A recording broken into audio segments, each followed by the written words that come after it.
Once Durvasa Muni visited the house of Duryodhana, and Duryodhana was intelligent enough to satisfy the Brahmana by all means.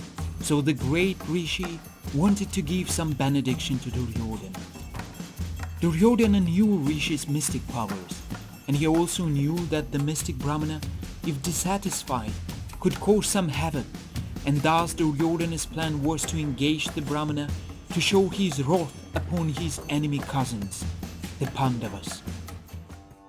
When the Rishi wanted to award some benediction to Duryodhana, the latter wished that the Brahmana would visit the house of King Yudhishthira, but he would go there only after Maharaja Yudhishthira had finished his meals with his queen Draupadi. Duryodhana knew that in these circumstances it would be impossible for Maharaja Yudhishthira to receive such a large number of Brahmana guests, and thus the Rishi would be annoyed and would create some trouble for his cousin.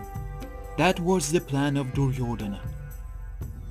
Durvasa Muni agreed to this proposal, and he approached Maharaja Yudhishthira in exile, according to the plan of Duryodhana, after the king and Draupadi had finished their meals.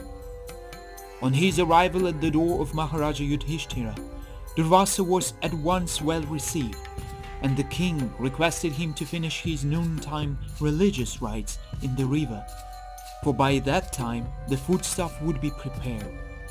Durvasa Muni, along with his large number of disciples, went to take a bath in the river, and Maharaja Yudhishthira was in great anxiety about the guests. As long as Draupadi had not taken her meals, food could be served to any number of guests, but the Rishi, by the plan of Duryodhana, reached there after Draupadi had finished her meals. When the devotees are put into a difficulty, they have an opportunity to recollect the Lord with rapt attention. So in that dangerous situation, Draupadi was thinking of Lord Krishna, and the all-pervading Lord could at once know what was happening of his devotees.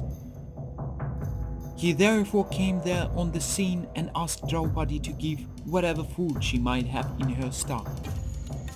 On her being so requested by the Lord, Draupadi was sorrowful because the Supreme Lord asked her for some food and she was unable to supply it at that time.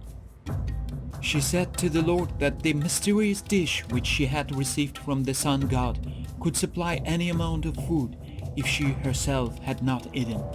But on that day she had already taken her meals, and thus they were in danger.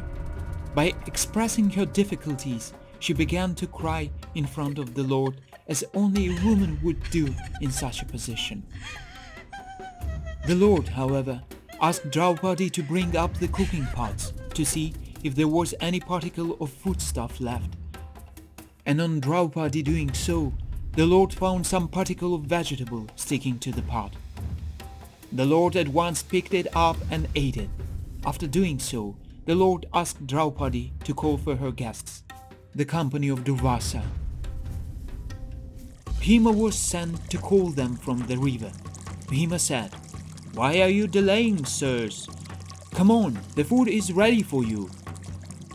But the Brahmanas, because Lord Krishna was satisfied with a little particle of food, felt sumptuously fed, even while they were in the water.